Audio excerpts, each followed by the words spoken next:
Bank issuing tier two bonds, Indian Express आज में है, ठीक है। जीएस पेपर 3 से रिलेटेड है ये आर्टिकल, इकोनॉमी। तो अभी हमने क्या देखा है? अभी हमने ये देखा है इस फिस्कल ईयर में कि जो बैंक्स हैं वो अपना कैपिटल रेस करने के लिए they are resorting to tier two bonds, ठीक है। यूजुअली बैंक्स अपने फंड्स कहां से मोबिलाइज करते हैं? पब्लिक से। जो हम लोग अकाउंट्स खोलते हैं अपने, ठीक है, उसमें डिमांड डिपॉजिट रखते हैं, वहां से पैसे आते हैं किसके पास? बैंक्स के पास, ठीक है। लेकिन कई बार हमको देखने को ये मिलता है कि ये पैसे सफिशिएंट नहीं होते हैं डे टू डे फंक्शनिंग के लिए या मंथली फंक्शनिंग के लिए, ठीक है। गवर्नमेंट के पास और भी ऑब्लिगेशंस होते हैं, बैंक्स कैसे फंक्शन करते हैं? जैसे दिस इज बैंक, ठीक है। तो ये क्या कर रहा है? आपसे डिपॉजिट ले रहा है, आप यहाँ पे अपना खाता खुलवा रहे हैं, अकाउंट खुलवा रहे हैं, ठीक है। तो ये डिपॉजिट्स ले रहा है। डिपॉजिट्स, आप घर में पैसा नहीं रख रहे हैं, आप बैंकों में पैसा रख रहे हैं। क्यों? क्योंकि एक तो सेफ है आपका पैसा वहां, और साथ ही साथ इस पे कहीं आपको 6% रिटर्न भी मिल रहा है। लाख रुपए रखे, 1 साल बाद वो 1,06,000 हो गया, ठीक है। अब बैंक कैसे दे पा रहे हैं आपको ये 6% पैसा? क्योंकि ये फर्दर इसको लोन आउट कर रहे हैं, they are loaning it out. Loan out कर रहे हैं कहिए 10% पे, मतलब आपका ही 1,00,000 रुपए घुमा के दे रहे हैं किसी को लोन में, और उससे 10% पैसा चार्ज कर ले रहे हैं, तो 6% आपको दे रहे हैं। तो जो बीच में गैप बच गया, कितना बच गया? 10 माइनस 6, 4%। ये हो जाता है arbitrage. This is known as arbitrage. यही बैंक का प्रॉफिट रहता है। बैंक्स ऐसे ही फंक्शन करते हैं, बैंक्स फंक्शन दिस वे, ठीक है। लेकिन होता क्या है, चीजें जितनी सिंपल दिख रही होती नहीं है। यहां पे भी एनपीएस हैं, लोन्स आपके खराब हो रहे हैं, नॉन परफॉर्मिंग असेट्स बन रहे हैं, ठीक है। कई लोग लोन लेके वापस नहीं करते हैं, 3 महीने ईएमआई दी, 4 महीने ईएमआई दी, फिर ईएमआई बंद हो जाती है आना, तो ये हो जाते हैं नॉन परफॉर्मिंग एसेट्स। धीरे धीरे, मतलब एनपीए की भी डेफिनेशन है, we are not getting into it, but कुछ लोन्स हैं वो आपके रिडंडेंट हो जाते हैं, साथ ही साथ बैंक को कई चीजें मेंटेन करनी पड़ती हैं, जिससे बैंक को एसएलआर मेंटेन करना पड़ता है, स्टैट्यूटरी लिक्विडिटी रेशियो। दूसरा क्या है? CRR, cash reserve ratio. ये पैसा क्या है? बैंक को आरबीआई में रखना पड़ता है, सीआरआर। एसएलआर क्या है? एसएलआर कुछ पैसा जो है 18% के आसपास एसएलआर चलता है, ठीक है, प्लस माइनस होता रहता है। ये पैसा आरबीआई जिस फॉर्म में कहेगी उस फॉर्म में रखना पड़ेगा, इसको लोन में एडवांस नहीं किया जाता है। सीआरआर जो है वो क्या होता है? 4% के आसपास होता है। ये पैसा बैंक को आरबीआई के पास रखना पड़ता है, ठीक है। तो मतलब 100 रुपए डिपॉजिट में आ रहे हैं, 100 रुपए डिपॉजिट में आ रहे हैं, तो उसका करीब करीब 22 रुपए जो है वो किधर चला जा रहा है? एसएलआर सीआरआर में चला जा रहा है। उसके बाद क्या है? इंडिया जो है वो सिग्नेटरी है किसका? बेसल कन्वेंशन का। नाम सुना है आपने? Basel convention, Basel 1, Basel 2, Basel 3 norms, ठीक है। तो हम बेसल 3 नॉर्म्स पूरे पूरे कर चुके हैं, ठीक है।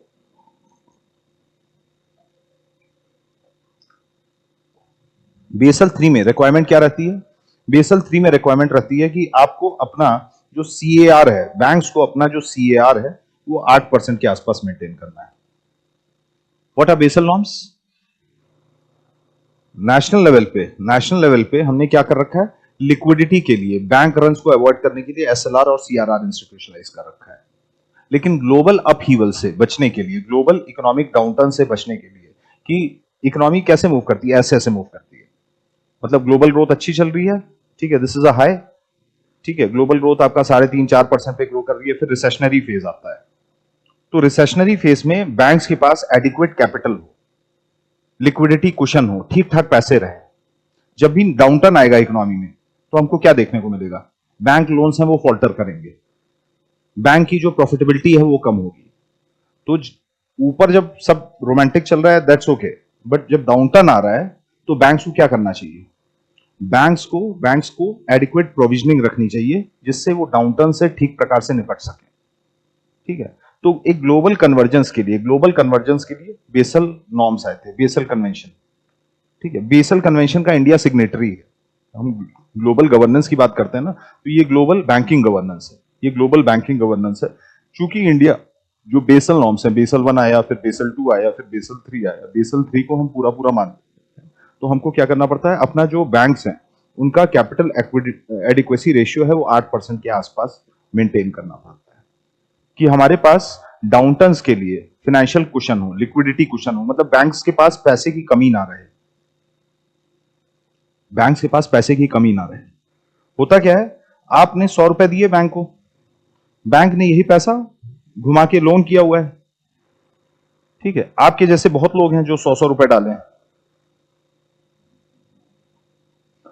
तो बैंक्स एट अ टाइम 300 रुपए रखा नहीं हुआ है, बैंक एट अ टाइम 300 रुपए रखा नहीं हुआ है, बैंक ये पैसा एडवांस किया हुआ है।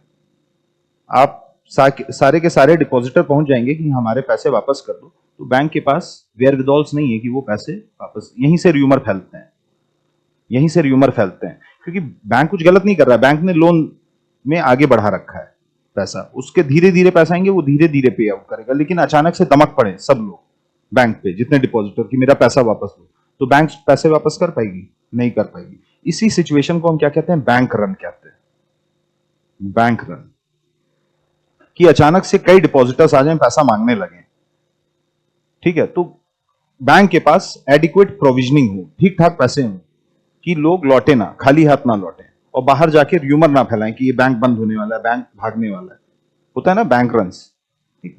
तो इन्हीं सबसे, बैंक रन से निपटने के लिए हमारे पास क्या है, बेसल कन्वेंशन है, एसएलआर है, सीआरआर है, इस टाइप के इंस्टीट्यूशनल मैकेनिज्म है। ये नेशनल लेवल पे है, जो बेसल नॉर्म्स हैं वो आपके इंटरनेशनल लेवल पे है। चूंकि इंडिया सिग्नेटरी है, आरबीआई ने एसएलआर सीआरआर लगा रखा है, लेकिन चूंकि हम इंटरनेशनल एक कन्वेंशन है बेसल कन्वेंशन, उसके सिग्नेटरी हैं, तो हमको कैपिटल एडिक्वेसी रेशियो 8% वो भी मेंटेन करना पड़ता है, वो भी मेंटेन करना पड़ता है, ठीक है। तो अभी क्या है, अभी हमको ये देखने को मिला है कि बैंक्स जो हैं अपने डे टू डे ऑपरेशंस के लिए, कि उनके डे टू डे ऑपरेशंस अच्छे से चलते रहें,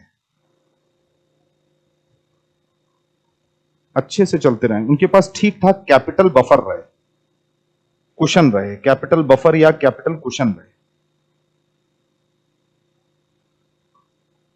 क्योंकि अभी इकोनॉमिक अनसर्टेनिटी बहुत ज्यादा चल रही है। इंडिया के मैक्रो इकोनॉमिक क्रेडेंशियल हैं वो अच्छे काम कर रहे हैं, लेकिन ग्लोबल इकोनॉमिक अनसर्टेनिटी बनी हुई है, retreat from globalisation, tariff war, जो हमारे एक्सपोर्ट्स हैं वो हिट कर रहे हैं, क्योंकि टैरिफ बहुत ज्यादा लगाए गए हैं, ठीक है। इंडिया इस समय किसी भी मेगा ट्रेड ब्लॉक का पार्ट नहीं है, जो पुराने एफटीए साइन करे गए थे वो भी बहुत ठीक तरीके से मटेरियलाइज नहीं हो रहा है। तो because of global uncertainty, macro indicators हमारे अच्छे हैं, but because of the global uncertainty अब बैंक्स क्या कर रहे हैं, अपने लिक्विडिटी को रैंप अप करने की कोशिश कर रहे हैं।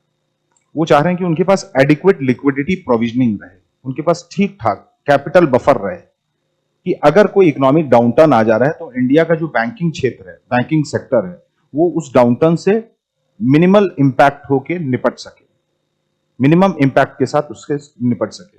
तो इसके लिए हमने क्या शुरू कर दिया, इसके लिए बैंक्स ने, इंडियन बैंक्स ने टीयर 2 कैपिटल रेस करना शुरू कर दिया, या टीयर 2 बॉन्ड इशुएंस शुरू कर दिया, टीयर 2 बॉन्ड इशुएंस।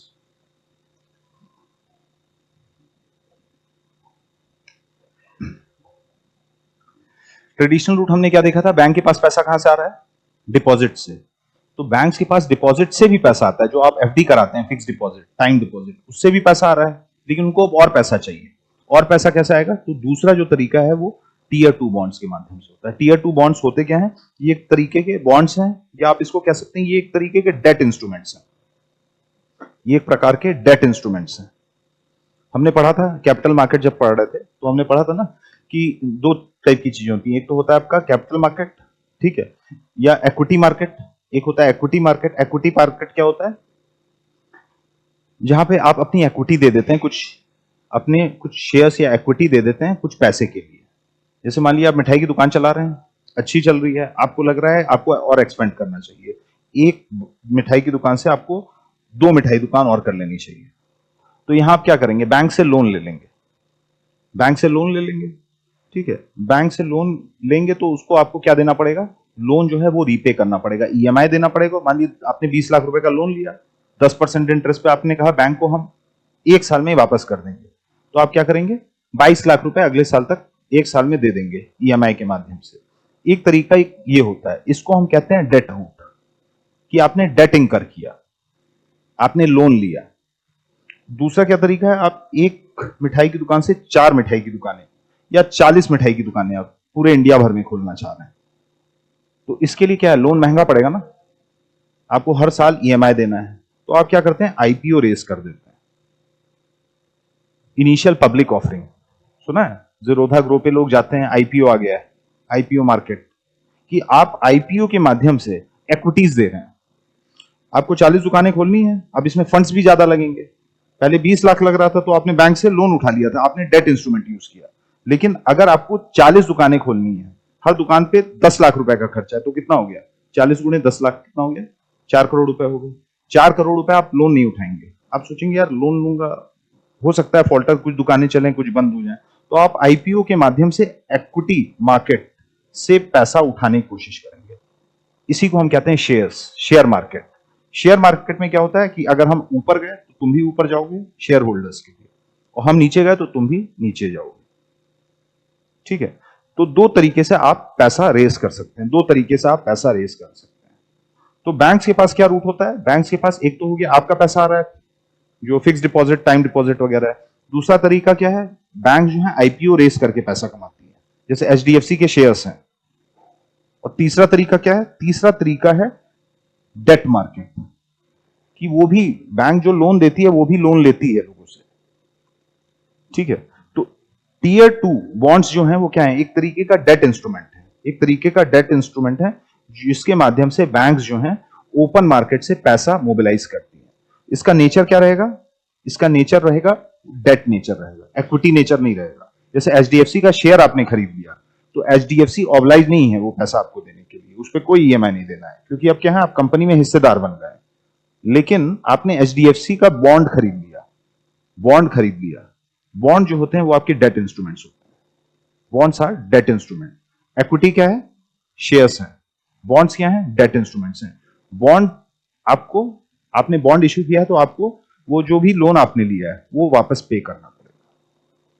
तो अभी ये आज ही का इंडियन एक्सप्रेस में आर्टिकल है कि बैंक्स जो हैं हमारे वो टीयर 2 के माध्यम से, टीयर 2 के माध्यम से, टीयर 2 बॉन्ड के माध्यम से पैसे, फंड्स मोबिलाइज कर, फंड मोबिलाइज करना शुरू कर दिए, ठीक है। ये टिपिकली कितना होता है, ये कम से कम 5 साल के लिए इशू किया जाता है, 5 साल के लिए इशू किया जाता है। ये डेट है, ये आपका 5 साल के लिए इशू किया जाता है। अब क्या रीजन है, reasons why banks are doing so, reasons why banks are doing so, बताओ।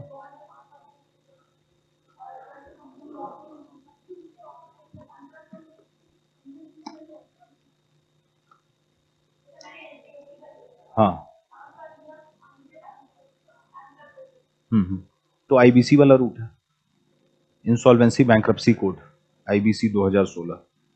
आप अपने आप को इंसॉल्वेंट मान लिया, आपने बॉन्ड इशू किया, बॉन्ड के माध्यम से आपने 10 करोड़ रुपए रेस कर लिए, 10 करोड़ रेस किए, लेकिन कैपेसिटी है वो नहीं रही 3 साल बाद कि आप पे बैक कर पाए बॉन्ड्स को, तो क्या होगा, आप इंसॉल्वेंसी की ओर प्रोसीड करेंगे ना, तो आईबीसी 2016 लग जाएगा। अब क्या है, आपके जो असेट्स हैं वो लिक्विडेट किए जाएंगे,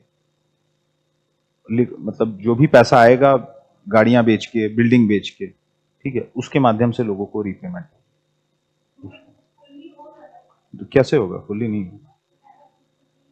यहीं पे इंश्योरेंस कंपनीज भी आती है ना, अगर आपने इंश्योरेंस ले रखा है, लोन पे भी लोग इंश्योरेंस कराते हैं, जैसे लोग आजकल फ्लैट खरीद रहे हैं तो 17 साल 18 रहे ना रहे तो उस लोन पे भी इंश्योरेंस करा देते हैं, उसका भी प्रीमियम पे करते हैं कि मान लीजिए सडन डेथ या कुछ ऐसा हो गया तो एटलीस्ट बैंक जो है, सॉरी इंश्योरेंस कंपनी है, वो उनके बिहाफ पे लोन भरती है, ठीक है। तो क्या कारण है जिसकी वजह से we are getting to see the banks are raising funds, raising funds through this route, tier 2 issuance, tier 2 bond issuance से क्यों रेज किया जा रहा है। तो पहला हो गया आपका कि बैंक्स पे एक तो प्रेशर है कि कैपिटल एडिक्वेसी रेशियो है अंडर बेसल नॉर्म्स, बेसल 3, क्योंकि हम बेसल के सिग्नेटरी हैं और बेसल 3 हमने फुली ऑपरेट कर दिया अपने आप, बेसल 3 के नॉर्म से हमने फुली ऑपरेट कर दिया अपने आप। तो बैंक्स के ऊपर एक ऑब्लिगेशन है कि वो 8% का जो कैपिटल एडिक्वेसी रेशियो है वो मेंटेन करें, एक रिस्क बफर क्रिएट करें कि उनके पास समय आने पे इतने फंड्स हों कि वो ग्लोबल अनसर्टेनिटी या इकोनॉमिक अनसर्टेनिटी से फाइट कर सके। एक रीजन ये हो गया। तो दूसरा क्या हो गया, बैंक्स खुद चाहती हैं कि उनके पास एडिशनल फाइनेंशियल कुशन रहे, एडिशनल फाइनेंशियल कुशन रहे। जैसे मैंने आपको बताया, इकोनॉमी कैसे मूव करती है, ऐसे ऐसे मूव करती है। ये क्या होता है, ये बूम पीरियड होता है, दिस इज बूम पीरियड। ये क्या होता है, ये रिसेशनरी फेज होता है, डिप्रेशन फेज, ठीक है। ये डाउनटर्न वाला समय आता है। यहां पर कोई समस्या नहीं होती है, यहां पे सब कुछ, मकानें बिक रही हैं, दुकानें बिक रही हैं, कार्स बिक रही हैं, बैंक्स अच्छा प्रॉफिट कमा रहे हैं, ठीक है। तो अभी बैंक्स में क्या है, बैंक्स को लग रहा है कि भाई ग्लोबल अनसर्टेनिटी बढ़ सकती है आने वाले समय पे, हम यहां पर पहुंच सकते हैं, हम ऑलरेडी इस फेज में हैं, गिरते हुए फेज में हैं। तो हमारे पास कंटिंजेंसी फंड्स होने चाहिए, जरूरत आने पे हमारे पास फंड्स होने चाहिए। हमारी जो प्रॉफिटेबिलिटी है वो कम हो सकती है, तो हमारे पास इनफ लिक्विडिटी कुशन हो कि बैंक रन जैसे एपिसोड्स हमारे साथ ना घटे, ठीक है। तो एडिशनल फाइनेंशियल कुशन खुद बैंक से आ रही है। तीसरा क्या कारण है, तीसरा ये कारण है कि अभी दिसंबर महीने में एक्सपेक्ट किया जा रहा है कि एमपीसी जो बैठेगी, मॉनेटरी पॉलिसी कमिटी, जो क्या करती है, जो पॉलिसी रेट्स हैं बैंक्स के, repo rate, reverse repo rate, उसको रिवाइज करती है, वो बैठेगी और उसमें हमको एक कट देखने को मिलेगा, एक कट देखने को मिलेगा, जिसकी वजह से ये बॉन्ड्स पे जो इंटरेस्ट पेमेंट है वो कम हो जाएगी। तो बॉन्ड्स पे जब इंटरेस्ट पेमेंट कम हो जाएगी तो ऑब्वियस सी बात है, बैंक्स की जो प्रॉफिटेबिलिटी है वो इनहैंस होगी, वो बढ़ेगी। तो उनको सस्ते दर पे low cost long term loan मिल पाएगा, क्योंकि मिनिमम अवधि कितनी है, 5 साल की है। मिनिमम अवधि जो है वो 5 साल की है। इसी साल इंडियन, मतलब ये कहा जा रहा है कि इंडियन बैंक्स हैं वो करीब करीब 25,000 करोड़ रुपए, 25,000 करोड़ रुपए मोबिलाइज करेंगे। किससे, टीयर 2 वाले रूट से, टीयर 2 वाले रूट से, ठीक है, जिसमें 10,000 करोड़ रुपए हैं वो ऑलरेडी मोबिलाइज हो चुके हैं, ठीक है। स्टेट बैंक ऑफ इंडिया, जो इंडिया का सबसे बड़ा बैंक है, उसने ऑलरेडी 7500 करोड़ रुपए मोबिलाइज कर लिए हैं, और बहुत कम इंटरेस्ट पे, 6.93, ठीक है, 6.93 इंटरेस्ट पे ये 7500 करोड़ इशू, मतलब रेस किए हैं। कैसे, टीयर 2 बॉन्ड्स इशू करके। और इसमें जो टेम्पोरल फ्रेम है वो कितना रखा गया, 10 ईयर्स का, मतलब 10 साल में ये पैसा वापस करना है। तो बहुत कम रेट पे इस समय, चूंकि अभी क्या है, आरबीआई के रेपो रेट कटे हुए हैं। इस साल जो हमने 4 क्वार्टर देखे हैं, पिछले 4 क्वार्टर हमने देखे, उसमें हमने ये देखा कि एक सब्सटेंशियल कट हमको देखने को मिला है। तो इसकी वजह से जो cost of cap, repo rate आप लोग समझते हैं ना क्या होता है, तो रेपो रेट कट होने की वजह से हमको ये भी दिखा है कि बॉन्ड मार्केट पे भी असर पड़ा है, उसकी वजह से भी जो इंटरेस्ट रेट्स हैं बॉन्ड्स पे वो कम हो गए हैं। So it's easier for the banks to raise loans, to add additional financial resources via tier 2 bond issuance, ठीक है। तो दूसरी चीज ये हो गई, एसबीआई, आईसीआईसीआई है, उसने 1,000 करोड़ रुपए वो रेस किए हैं, और भी जो छोटे मोटे बैंक्स हैं उन्होंने बाकी करीब करीब 1500 करोड़ रुपए उन्होंने रेस किए। बाकी क्या है, करीब करीब 15,000 करोड़ रुपए और रेस किए जाएंगे। पिछले फिस्कल ईयर में करीब करीब 31,000 करोड़ रुपए इंडियन बैंक्स ने टीयर 2 बॉन्ड्स इश्यूएंस के माध्यम से रेस किए थे, ठीक है। तो अब ग्रेजुअली हमको क्या देखने को मिल रहा है, gradually what we are getting to see is, क्योंकि इंडियन इकोनॉमी का फाइनेंशियलाइजेशन बहुत हो रहा है, ठीक है, फाइनेंशियलाइजेशन बहुत ज्यादा हो रहा है। तो हमको ये देखने को मिल रहा है कि बैंक्स जो हैं अब वो सिर्फ डिमांड्स पे नहीं निर्भर है, they are not just dependent upon demands. जो डिमांड डिपॉजिट्स आते हैं या आपके फिक्स डिपॉजिट्स आते हैं, अब now they have got new sources to raise additional, वो फॉरेन कंट्री से भी लोन्स उठा रहे हैं, वो आईपीओ मार्केट से भी नया पैसा मोबिलाइज कर रहे हैं। सो दे हैव रिप्लीट लिक्विडिटी, उनके पास लिक्विडिटी की कमी नहीं है। आज से 20 साल पहले टीयर 2 के माध्यम से इतने पैसे रेज करना पॉसिबल नहीं था, लेकिन अब हम क्या देख रहे हैं, फाइनेंशियलाइजेशन ऑफ इंडियन इकोनॉमी। तो हमको ये देखने को मिल रहा है कि banks are resorting to tier 2 bond issuances भी, ठीक है। तो हम बात क्या कर रहे थे कि क्यों बैंक्स जो हैं टीयर 2 के माध्यम से पैसा रेज कर रहे हैं। क्या क्या पॉइंट्स हो गए, एक तो हम बेसल के सिग्नेटरी हैं, तो हमको उनकी भी बात माननी पड़ेगी। हमको 8% कैपिटल एडिक्वेसी रेशियो मेंटेन करना है, तो हमको उसके लिए एडिशनल फंड्स चाहिए। हो सकता है ये एडिशनल फंड्स जो हैं वो फिक्स डिपॉजिट्स, टाइम डिपॉजिट्स के माध्यम से ना पूरे हो, तो हमको कहीं और से रिसोर्सेज चाहिए, तो वहां से हम पैसा उठा रहे हैं। दूसरा पॉइंट बताइए, एडिशनल फाइनेंशियल कुशंस। बैंक्स को क्या लग रहा है? बैंक्स को ये लग रहा है इकोनॉमिक डाउनटर्न आ सकता है, ग्लोबल अनसर्टेनिटी ज्यादा है, हमारे मैक्रो नंबर्स अच्छे हैं, हमारे फिस्कल डेफिसिट अच्छे हैं, करंट अकाउंट डेफिसिट अच्छे हैं, फॉरेक्स रिजर्व अच्छा है, ठीक है, आपका और भी जो मैक्रो फंडामेंटल्स हैं इंडिया के अच्छे हैं, लेकिन इंडियन इकोनॉमी इस समय ग्लोबल इकोनॉमी के साथ बहुत ज्यादा इंटरकनेक्टेड है। अगर ग्लोबल रिसेशन आएगा, यूरोप में रिसेशन आएगा, यूएस में रिसेशन आएगा, तो इंडियन प्रोडक्ट्स की जो डिमांड है, इंडियन एक्सपोर्ट की डिमांड है, वहां कम होगी। कम होगी तो हमारी भी जीडीपी नेगेटिवली इंपैक्ट होगी कि नहीं होगी? जीडीपी नेगेटिवली इंपैक्ट होगी तो हमारे बैंकिंग सेक्टर पे असर पड़ेगा कि नहीं पड़ेगा? ऑब्वियस सी बात है, क्योंकि अब कंपनियां अपनी नई नई फैक्ट्री खोल ली हैं, लेकिन नया एक्सपोर्ट जा नहीं रहे हैं, तो उन कंपनियों ने जो बैंक से लोन उठाया नई फैक्ट्री बनाने के लिए, उसको रीपे करने की जो उनकी एबिलिटी है वो क्या होगी? वो कम हो जाएगी। उनकी जो एबिलिटी है दैट वुड रिड्यूस, ठीक है। तो दूसरी चीज ये है कि क्या फिर से बताइए, एडिशनल फाइनेंशियल कुशन, कि मतलब एक फाइनेंशियल कुशन होना चाहिए उनके पास। मतलब आप समझ गए कि घर पे जैसे आपके पास सब कुछ है, क्रेडिट कार्ड है, डेबिट कार्ड है, आप चेकबुक भी इशू करके किसी को पेमेंट कर सकते हैं, लेकिन घरों में हम क्या करते हैं? 20,000, 25,000, 10,000, डिपेंडिंग अपॉन द कंटिजेंसी कुछ पैसा रखते हैं कि नहीं? तो ये उस टाइप का कुछ पैसा है कि हमारे पास एक एडिशनल कुशन, एक एडिशनल फाइनेंशियल, बैंक्स भी ऐसे ही कुशन रखती है, फाइनेंशियल पर्स एक है वो अपना मेंटेन करती है। फिर क्या है? Cut in, we are expecting a cut in repo rate. इसकी वजह से भी इस दिसंबर तक हमको देखने को क्या मिलेगा? हमको यह देखने को मिलेगा कि जो बैंक्स हैं वो और पैसा उठाएंगे, क्योंकि लोन जो है ये आपका सस्ता होते जाएगा, ठीक है। तीसरी चीज क्या है कि इसमें कोई इक्विटी डाइल्यूशन नहीं, कोई इक्विटी डाइल्यूशन नहीं है, नो इक्विटी डाइल्यूशन। क्यों? क्योंकि आप बॉन्ड्स के माध्यम से पैसा उठा रहे हैं, टीयर टू बॉन्ड्स के माध्यम से पैसा उठा रहे हैं, ठीक है, जो कि एक डेट मार्केट इंस्ट्रूमेंट है, जो कि एक डेट मार्केट इंस्ट्रूमेंट है। तो there is no equity dilution, मतलब आपकी मलकियत पे कोई, बैंक्स की मलकियत पे कोई असर नहीं पड़ेगा, उनकी जो ओनरशिप है उस पर कोई असर नहीं पड़ेगा, ठीक है। जैसे होता क्या है, जब आईपीओ रेस किया जाता है, आईपीओ रेस किया जाता है, तो आप क्या करते हैं? अपनी 25% इक्विटी या 40% इक्विटी वो बेच देते हैं, कहां पे? ओपन मार्केट में। जो सेंसेक्स पे, निफ्टी पे जो आप लिस्टिंग देखते हैं ना, तो क्या है कि रिलायंस ने अपने कुछ शेयर्स जो हैं वो ऑफलोड कर रखे हैं।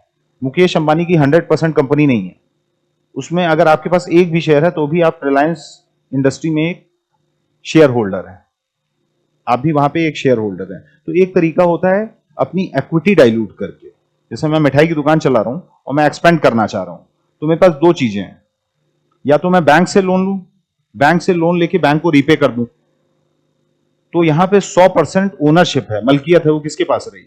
मेरे ही पास रही। दूसरा रूट क्या है? आईपीओ रेस कर दूं मैं।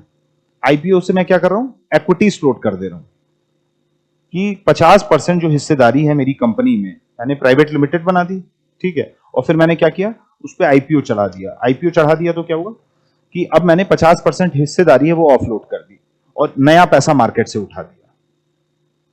यहां पर हमको क्या देखने को मिल रहा है? बॉन्ड इश्यूएंस की वजह से, क्योंकि ये डेट इंस्ट्रूमेंट है, यहां पे कोई इक्विटी डाइल्यूशन नहीं है, तो ये ज्यादा रिलायबल रूट हुआ ना, ज्यादा सस्टेनेबल हुआ, कि मतलब बैंक को ये लग रहा है कि भाई हिस्सेदारी हमारे ही पास रहेगी और हमारे पास पैसा भी आ जाएगा। सो इट्स बेटर कि आप एडिशनल आईपीओ ना रेस करिए, फॉलो ऑन पब्लिक ऑफरिंग वगैरह ना करिए, ठीक है, नया पैसा भी आपको मिल गया और बहुत कम ब्याज पे मिल गया, बहुत कम दर पे मिल गया, और जो अवधि है इसको रीपे करने की वो भी बहुत ज्यादा है, मिनिमम 5 साल है। एसबीआई का हमने देखा 7500 करोड़ रुपए उसने उठाए 6.93% पे, कितने साल के लिए? 10 साल के लिए, विदाउट लूजिंग इट्स इक्विटी। मतलब ये 7500 करोड़ उठाने के लिए उसको अपने कोई शेयर किसी को देने नहीं पड़े, ठीक है। तो these are the reasons because of which what we are getting to see is कि banks are now, Indian banks are now resorting to tier 2 bond issuance, ठीक है। आज ये इंडियन एक्सप्रेस में आर्टिकल है, वो पढ़ लीजिएगा, तो उससे और क्लैरिटी मिल जाएगी।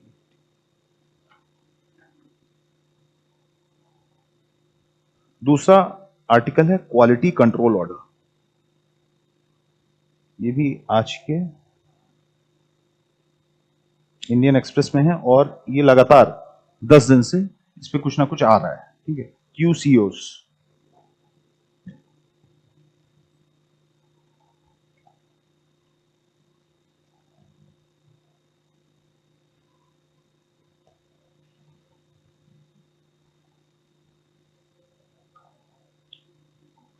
QCOs क्या होते हैं? Quality control orders.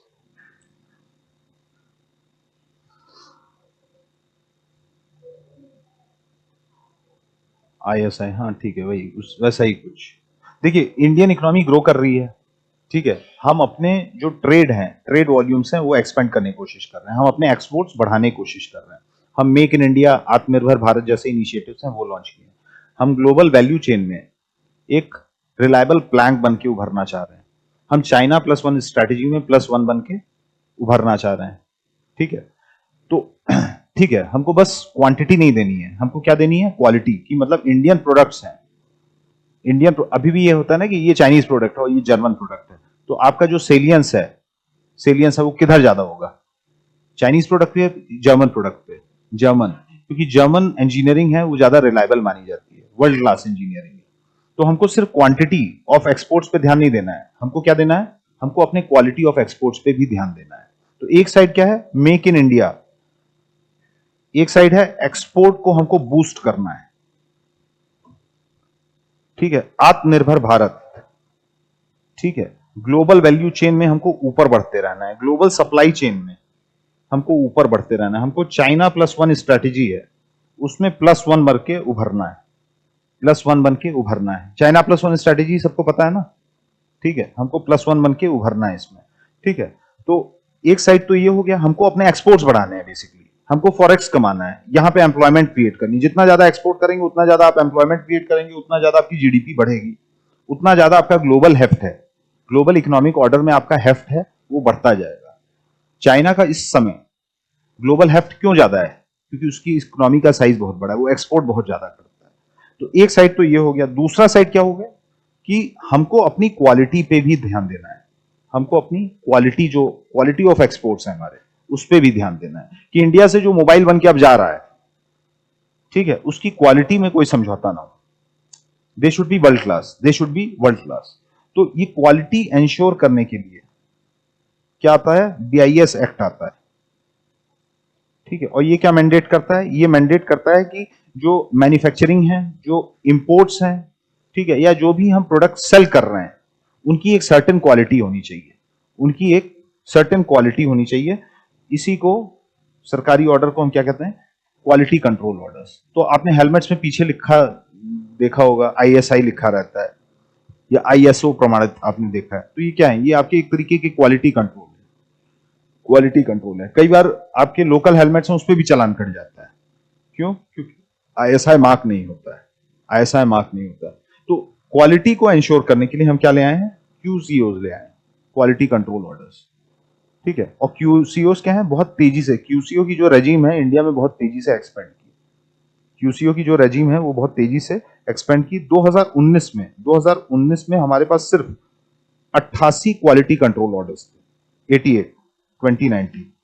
लेकिन जैसे जैसे मतलब हमारी एक कहिए कि एस्पिरेशंस बढ़ते रहे कि हमको अच्छे क्वालिटी ऑफ प्रोडक्ट्स हैं वो एक्सपोर्ट करने हैं, वैसे वैसे क्वालिटी कंट्रोल ऑर्डर्स की जो संख्या है, जो नंबर्स हैं आपके, वो भी बढ़ते गए।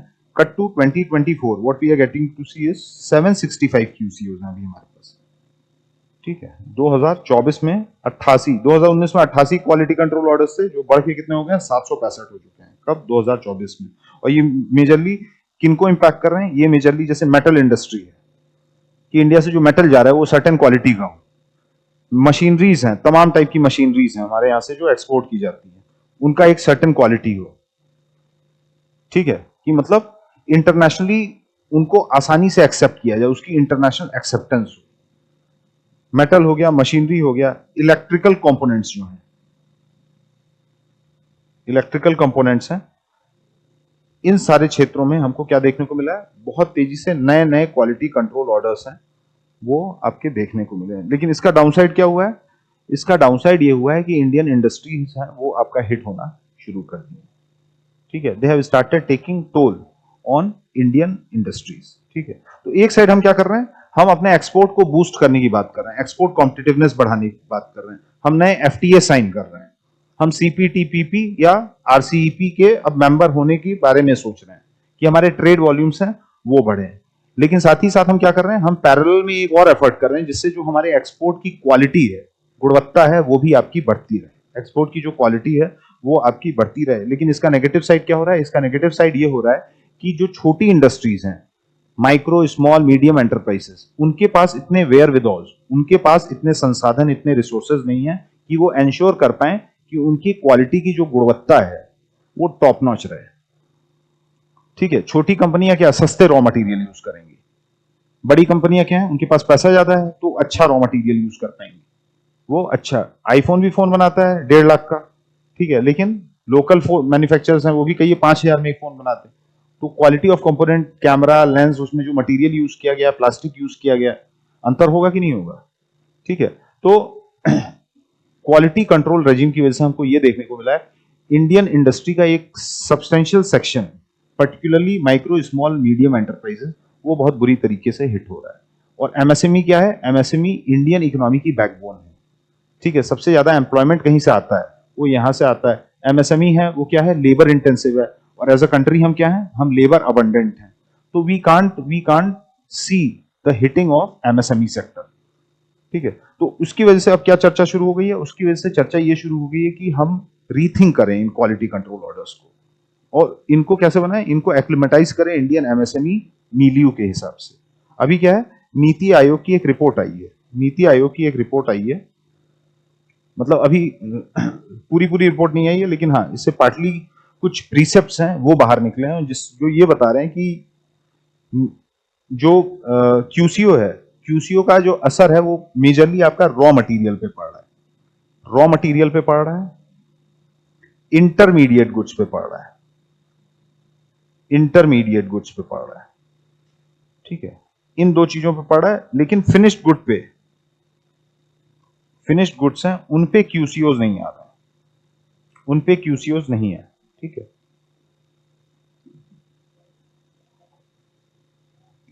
अब मान लीजिए आप क्या कर रहे हैं, यहां पे सोलर पैनल बना रहे हैं, सॉरी हाँ सोलर पैनल बना रहे हैं। अब सोलर पैनल आप इंडिया में मैन्युफैक्चर कर रहे हैं, अब आपको इसमें क्या चाहिए? आपको पीवी सेल्स वगैरह चाहिए। इंडिया में पीवी सेल्स मिलते नहीं है, आपको कहां से लाने पड़ेंगे? चाइना से लाने पड़ेंगे, चाइना से लाने पड़ेंगे। तो जो अब ये क्या हो गया, ये हमारा इंटरमीडिएट गुड हो गया ना, कि आपको एक फिनिश्ड गुड बनाना है इंडिया में, मेक इन इंडिया के तहत, लेकिन उसमें जो इंटरमीडिएट गुड्स हैं वो आप चाइना से ला रहे हैं, फ्रांस से ला रहे हैं, जर्मनी से ला रहे हैं, बाहर के देशों से, क्योंकि वो डोमेस्टिकली अवेलेबल नहीं है। डोमेस्टिकली अवेलेबल है तो उनकी सप्लाई कम है या उनकी क्वालिटी बहुत अच्छी नहीं है, तो आप क्या कर रहे हैं? बाहर के इंपोर्ट्स पे रिलाय कर रहे हैं। तो क्यूसीओ क्या कर रहा है? रॉ मटेरियल और इंटरमीडिएट गुड्स हैं जो इंडियन मैन्युफैक्चरिंग में यूज हो रहे हैं उनको ज्यादा टारगेट कर रहा है। तो उसकी वजह से हमको देखने को यह मिल रहा है कि इंडिया में जो फिनिश्ड गुड्स हैं वो ठीक तरीके से बन नहीं पा रहे हैं। तो क्वालिटी कंट्रोल ऑर्डर्स क्या कर रहे हैं? ये हमारे मेक इन इंडिया इनिशिएटिव को एक तरीके से डेंट पहुंचा रहे हैं, और ये फिनिश गुड पे नहीं लग रहे हैं। जो बाहर से फिनिश्ड गुड्स आ रहे हैं उस पे क्यूसीओ नहीं लग रहा है, उनका क्वालिटी चेक से बहुत ज्यादा मतलब वास्ता नहीं है, लेकिन जो रॉ मटेरियल आ रहा है, इंटरमीडिएट गुड्स आ रहे हैं, उन पे नए क्यूसीओ देखने को मिल रहा है। तो जो बड़ी कंपनियां हैं वो अच्छी क्वालिटी का रॉ मटेरियल और इंटरमीडिएट गुड्स बना लेंगी, मंगा लेंगी बाहर से, क्योंकि उनके पास वैसा पैसा है, they have enough resources. But जो एमएसएमईज हैं उनके पास इतना पैसा नहीं है, इतने संसाधन नहीं है कि बहुत हाई क्वालिटी रॉ मटेरियल या इंटरमीडिएट गुड्स हैं वो बाहर से क्या कर पाए? इंपोर्ट कर पाए। ठीक है, so this is causing major problem as per NITI आयोग। ठीक है, अब ये रिपोर्ट थोड़े टाइम में पब्लिश हो जाएगी। ठीक है, दूसरी चीज क्या बोली है नीति आयोग के रिपोर्ट ने? दूसरी चीज ये बोली है कि जो अपने इंडियन क्वालिटी कंट्रोल ऑर्डर्स हैं, they are not aligned with global benchmarks,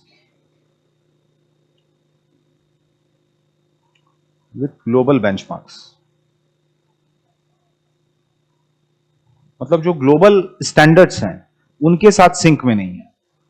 BIS act के तहत हमको क्या देखने को मिला? हमको ये देखने को मिला है कि एक नी जर्क रिएक्शन, एक एडहॉकिज्म है, मतलब they are not well thought of, well planned quality control orders. जो ऑर्डर्स आए हैं बहुत, इनको ग्लोबली सिंक में नहीं लाया गया है, मतलब जो इंटरनेशनल मानक हैं उनसे काफी इतर हैं, उससे काफी अलग है। जैसे बेसल नॉर्म्स क्या है, ये भी एक इंटरनेशनल नॉर्म्स है जो अभी हमने बैंकिंग में पढ़ा, ठीक है। तो हमने भी जो CLR SRR लगाया वो दूसरे कंट्रीज में, यूएस क्या कर रहा है, फ्रांस के सेंट्रल बैंक्स क्या कर रहे हैं, उसको देख के लगाया था, उन्होंने कितना रेट रखा हुआ है, मतलब हमने एक ग्लोबल कंपैरेटिव स्टडी की थी फिर लगाया था। इंडिया में जो क्वालिटी कंट्रोल ऑर्डर्स हैं they are not well thought of, ठीक है। इंटरनेशनल जो बेंचमार्क्स हैं उनके साथ ये ठीक से अलाइन नहीं है। तो इससे क्या है, इससे भी एक हमको डिसरप्शन देखने को मिल रहा है। तीसरी चीज हमको क्या देखने को मिल रही है कि they have eroded the cost competitiveness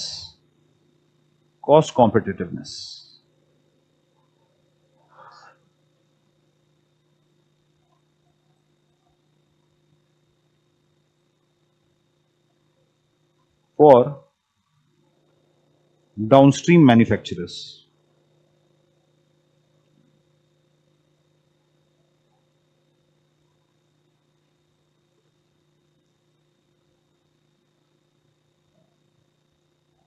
तो नीति आयोग क्या क्या बातें कर रही है, नीति आयोग एक रिपोर्ट में, एक हाई लेवल कमेटी आई, ठीक है, बैठी, और उसने एक रिपोर्ट सबमिट की है नीति आयोग को, और नीति आयोग ने अभी ये रिपोर्ट जो है वो पूरी तरीके से पब्लिश नहीं की है।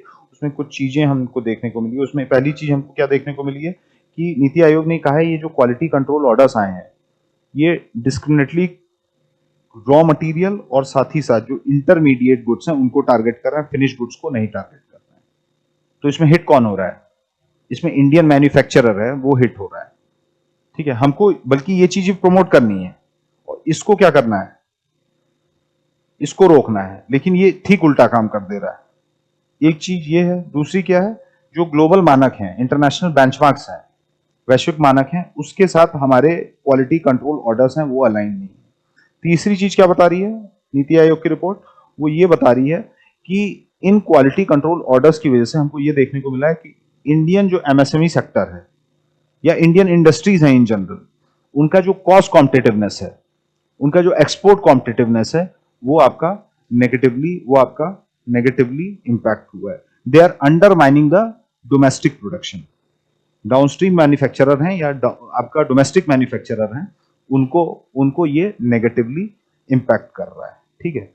और इसमें सबसे ज्यादा जो घाटा है, जो सबसे ज्यादा लॉस बेयर कर रहे हैं वो कौन कर रहे हैं, इंडिया का जो MSME सेक्टर है, माइक्रो स्मॉल और मीडियम एंटरप्राइजेस, MSME, ठीक है। ऐसा क्यों,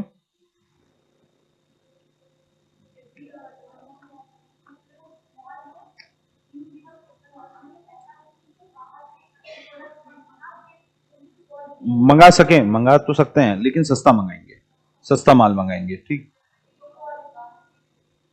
नहीं मंगा सकते, उनको चाइना से, वियतनाम, बांग्लादेश, यहां से अपने इनपुट्स मंगाने पड़ेंगे।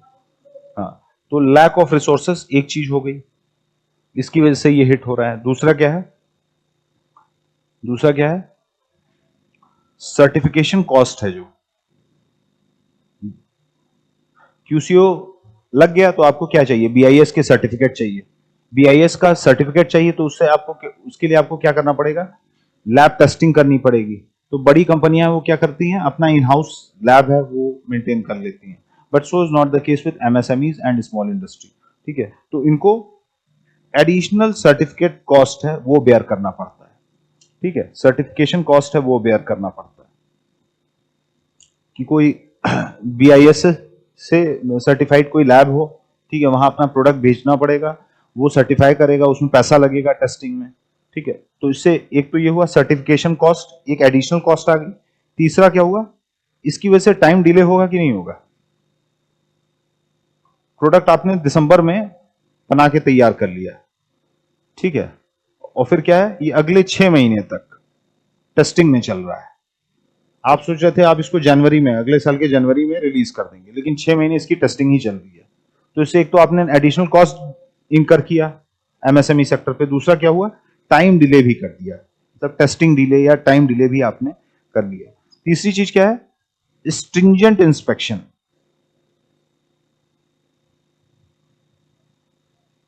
ठीक है, स्ट्रिक्ट इंस्पेक्शन, हाँ, निरीक्षण जो है वो आपका डिफिकल्ट हो गया इसकी वजह से, ठीक है। स्ट्रिंजेंट इंस्पेक्शन, तो इंस्पेक्शन टफ है, इंस्पेक्शन टफ है, सामान बना लिया लेकिन क्या है, बाद में पाया गया कि जो क्वालिटी कंट्रोल नॉर्म्स हैं उसके हिसाब से नहीं है ये प्रोडक्ट्स, तो पूरा पूरा जो बैच है उसको कैंसिल करना पड़ रहा है, पूरे पूरे बैच को आपका कैंसिल करना पड़ रहा है। तो स्ट्रिंजेंट इंस्पेक्शन। दूसरा क्या है, अनफेवरेबल कंपटीशन, जैसे स्पेशल इकोनॉमिक जोन्स में जो यूनिट्स हैं वो क्या है, उनके जो इंपोर्ट चैनल्स हैं वहां पर क्यूसीओज नहीं है। जो स्पेशल इकोनॉमिक जोन्स हैं उनके जो इंपोर्ट चैनल्स हैं वहां पर क्यूसीओ के नॉर्म्स हैं वो लागू नहीं होते। तो वो सस्ते इनपुट्स मंगा के, सस्ते इंटरमीडिएट गुड्स, सस्ते रॉ मटेरियल मंगा के क्या कर सकते हैं, प्रोडक्शन कर सकते हैं। अब इसमें एक और टर्म हमको क्या समझ में आया, एसईजेड, स्पेशल इकोनॉमिक जोन्स, इसके बारे में पढ़ लीजिएगा। मैं शॉर्ट में आपको बता देता हूं स्पेशल इकोनॉमिक जोन्स होते क्या हैं। स्पेशल इकोनॉमिक जोन्स रहेंगे इंडिया ही में, ये एक जोन्स है, एक टेरिटरी है जो इंडिया ही में है, लेकिन ट्रेड के लिहाज से इसको इंटरनेशनल टेरिटरी देखा जाता है, ठीक है। एसईजेड्स बनाए क्यों गए थे, एसईजेड एक्ट आया था, एसईजेड एक्ट के तहत एसईजेड्स हैं वो इंस्टीट्यूशनलाइज किए गए थे। कई जगह इंडिया भर में एसईजेड्स हैं, वाइजैग में है, नोएडा में है, ये एक टेरिटरी है, एक एरिया है, एसईजेड पार्क का है कह लीजिए, ठीक है, या एसईजेड जोन्स कह लीजिए। यहाँ पर फैक्ट्रीज हैं वो अपनी दुकानें लगाती हैं, मतलब दे मैन्युफैक्चर दे, ठीक है, और यहाँ से जो कुछ भी प्रोड्यूस किया जाता है, जो कुछ भी प्रोड्यूस किया जाता है वो बिना टैरिफ के, बिना इस पे टैक्सेस नहीं लगते हैं कुछ भी। जैसे आप लखनऊ में कुछ मैन्युफैक्चर कर रहे हैं तो यहाँ पर आपको क्या है, जीएसटी वगैरह देना पड़ेगा, एक्साइज देना पड़ेगा। तो 100 रुपए की चीज कितने की हो गई, मान लीजिए 10% लग रहा है तो वो 110 रुपए की हो गई मार्केट में आते आते। एसईजेड में जो भी चीज बनेगी उस पर कोई टैक्स नहीं लगेगा, 100 रुपए की वो कितनी रहेगी, 100 ही रुपए रहेगी। लेकिन ये जो 100 रुपए की चीज बनी है एसईजेड से, वो आप खाली इंटरनेशनल मार्केट में बेच सकते हैं। मतलब एसईजेड से सिर्फ चीजें एक्सपोर्ट की जाती हैं। नोएडा का एसईजेड है, उसका कोई माल लखनऊ नहीं आएगा या इंडिया के किसी और जगह नहीं जाएगा, ये एसेंशियली एक्सपोर्ट किया जाएगा अफ्रीका, यूरोप। तो एसईजेड सरकार लेके क्यों आई, एक्सपोर्ट कॉम्पिटिटिवनेस इंडिया का बढ़ाने के लिए, ठीक है, एक्सपोर्ट कॉम्पिटिटिवनेस बढ़ाने के लिए, ठीक है। तो एसईजेड पढ़ लीजिएगा, और एसईजेड एक्ट क्या होता है ये। तो एसईजेड का ऑब्जेक्टिव क्या है, इंडिया के एक्सपोर्ट्स को बढ़ाना, इंडिया के एक्सपोर्ट कॉम्पिटिटिवनेस को बढ़ाना, नए एम्प्लॉयमेंट जनरेट करना, इंडिया की जीडीपी को बढ़ाना, ठीक है, इंडिया की जीडीपी को बढ़ाना। इससे जो सामान निकलेगा ये सिर्फ इंटरनेशनली बेचा जाएगा, नेशनली नहीं बेचा जाएगा। नेशनली बेचा जाएगा तो क्या होगा, तो बाकी जो डोमेस्टिक मैन्युफैक्चरर है उनको लॉस होगा ना, उनका सेम सामान उतने ही रिसोर्सेज में 110 का बिकेगा, इनका 100 का बिकेगा। इसीलिए इंडियन टेरिटरी में एसईजेड के जो प्रोड्यूस है उसको सेल नहीं किया जाता। दूसरी चीज क्या है, एसईजेड में जो भी इंपोर्ट्स होंगे उनपे कोई क्यूसीओ नहीं लगेगा, उनपे कोई क्यूसीओ नहीं लगेगा। तो यहां से भी उनको क्या देखने को मिल रहा है, डिसएडवांटेज। एक तो डिसएडवांटेज हमको कहां से देखने को मिल रहा था कि ऑलरेडी इन पे टैक्स नहीं लग रहा है, डोमेस्टिक मैन्युफैक्चरर हैं उन पे टैक्स लग रहा है, लेकिन क्या है, एक्सपोर्ट जो एसईजेड की फैक्ट्री है वो भी एक्सपोर्ट कर रही है, ये भी एक्सपोर्ट कर रही है, तो इंटरनेशनल मार्केट में ये बैकफुट पे आ गई, क्योंकि वो अपना सामान 110 बेचेंगी, ये 100 का बेचेंगी। साथ ही साथ क्या है, एसईजेड में जो फैक्ट्रीज हैं वहां पे कोई इंपोर्ट का क्वालिटी कंट्रोल नहीं होगा। तो दूसरी चीज क्या है, इनको they are allowed to use cheap resources, तो cheap intermediate goods, cheap raw material, तो इसकी वजह से ये कॉस्ट एडवांटेज पे आ जाते हैं विजेवी या कंपेयर टू जो डोमेस्टिक मैन्युफैक्चरर्स हैं।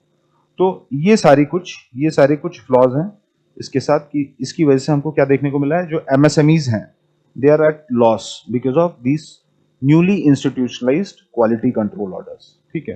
तो अब चूंकि नीति की रिपोर्ट आई, ठीक है, इकोनॉमिस्टों ने बात करना शुरू की, ठीक है, न्यूज़पेपर में भी माहौल बना, कई आर्टिकल्स हमको देखने को मिले, तो सरकार अब क्या कर रही है, अब रिवोक करना शुरू कर दी है कुछ सेक्टर से। रिवोक करना मतलब ज्यादा कंप्लायंट बना रही है, मतलब हमको ऐसा नहीं है कि हमको क्वालिटी गिरा देनी है, लेकिन हमको क्या करना है, हमको पता है कि जो ग्लोबल वैल्यू चेन में जो असेंडेंस होता है वो तुरंत नहीं हो जाएगा, वो धीरे धीरे होगा, ठीक है। आप अचानक से स्ट्रिक्ट नॉर्म नहीं लगा सकते। जैसे चाइनीज प्रोडक्ट है, सन 2001-2 में बहुत खराब आते थे, चाइनीज मोबाइल फोन्स, चाइनीज आपका झालर होती है, ठीक है, लेकिन कट टू 2025 आप देखिए जो चाइनीज प्रोडक्ट्स की जो क्वालिटी है, उनके एक्सपोर्ट की जो क्वालिटी है वो भी बेहतर होती गई है। अब वही चाइना क्या है, वन प्लस जैसी कंपनियां हैं उसके माध्यम से फोन बना रहा है, जो कि आपका डायरेक्टली हेड टू हेड किससे compete कर रही है, सैमसंग से, आईफोन से। ठीक है, तो ये ऐसा नहीं हुआ कि एक दिन में या कुछ क्वालिटी कंट्रोल ऑर्डर आपने लगा दिया उससे हुआ, तुरंत आप क्वालिटी कंट्रोल ऑर्डर लगा देंगे नीजक रिएक्शन के तहत, तो आपके जो एक्सपोर्ट है वो उसको स्लंप देखना पड़ेगा। तो आप क्या करेंगे, इंक्रीमेंटल क्वालिटी कंट्रोल की ओर जाना चाहिए। मतलब क्वालिटी कंट्रोल रेजिम में एक इंक्रीमेंटलिज्म होना चाहिए, ये एडहॉक नहीं होना चाहिए। ठीक है, क्योंकि आप मैक्रो स्केल पे कुछ भी करते हैं, that should come with incrementalism with certain moderation. से श्रीलंकन इकोनॉमिक क्राइसिस क्यों हुई थी? मेन ट्रिगर क्या था श्रीलंकन इकोनॉमिक क्राइसिस का? चाइना का डेट ट्रैप तो था ही। इमीडिएट ट्रिगर क्या था? ये तो बिल्डअप था, जो चाइना वाला एग्जांपल बताया डेट ट्रैप। दूसरा क्या था जो तुमने बताया? टूरिज्म बैठ गया, कोविड टाइम पे लॉकडाउन, जो तुमने बताया ये है answer. Organic farming, Sri Lankan government ने कहा कि हम ओवरनाइट क्या हो जाएंगे, एक बिल को एक्ट बनाया गया कि अब ऑर्गेनिक फार्मिंग होगी। तो उससे क्या हुआ? ऑर्गेनिक फार्मिंग होगी तो प्रोडक्टिविटी, एग्रीकल्चर प्रोडक्टिविटी वो एकदम डैम्पन हो जाएगी। ठीक है, तो एग्रीकल्चर जो मेन स्टे है श्रीलंकन इकोनॉमी का, ठीक है, वही आपका स्लंप में है, तो रिसेशन तो आना ही है। तो सेम चीज हमको यहाँ भी देखने को मिली कि हमने तुरंत क्वालिटी कंट्रोल रेजीम जो है बहुत ज्यादा स्ट्रिंजेंट कर दी 2-3 साल में, जिसकी वजह से दिखाया ना आपको यहाँ पे 88 था 2019 में, जो 765 हो गए। तो एमएसएमईज हैं, बहुत कम समय में बहुत ज्यादा इंपैक्ट, उन पे डेंट बहुत ज्यादा पहुंचा। तो अब क्या है, वे फॉरवर्ड में यही है कि सरकार ने क्या किया है, रिवोक करना शुरू कर दिया है, रिवोक करना शुरू कर दिया है। साथ ही साथ अब जो नए क्वालिटी कंट्रोल ऑर्डर्स हैं या जो एग्जिस्टिंग क्वालिटी कंट्रोल ऑर्डर्स हैं, उनको हार्मोनाइज किया जाए इंटरनेशनल बेंचमार्क्स के माध्यम से, कि मतलब जैसे इंटरनेशनल बेंचमार्क्स हैं उनसे अलाइन किया जाए। ठीक है, और वैल्यू चेन में हमको धीरे धीरे बढ़ना है। अभी हम एकदम जर्मन इंजीनियरिंग नहीं पा पाएंगे, लेकिन हम क्या कर सकते हैं, जो नियर सिचुएटेड इकोनॉमीज हैं इंडिया के, जैसे इमीडिएट हमारा कॉम्पिटिटर कौन है? जर्मनी नहीं है, फ्रांस नहीं है, जापान नहीं है। हमारा जो नियरेस्ट कॉम्पिटिटर है वो बांग्लादेश हो गया टेक्सटाइल में, चाइनीज हो गए इलेक्ट्रिकल या मैन्युफैक्चरिंग गुड्स में। ठीक है, तो हमको चेक करना है उनके क्वालिटी कंट्रोल ऑर्डर्स कैसे हैं, और उसके हिसाब से अपने जो क्यूसी रेजीम है, क्वालिटी कंट्रोल रेजीम है, उसको हार्मोनाइज करना है। So this is the way forward.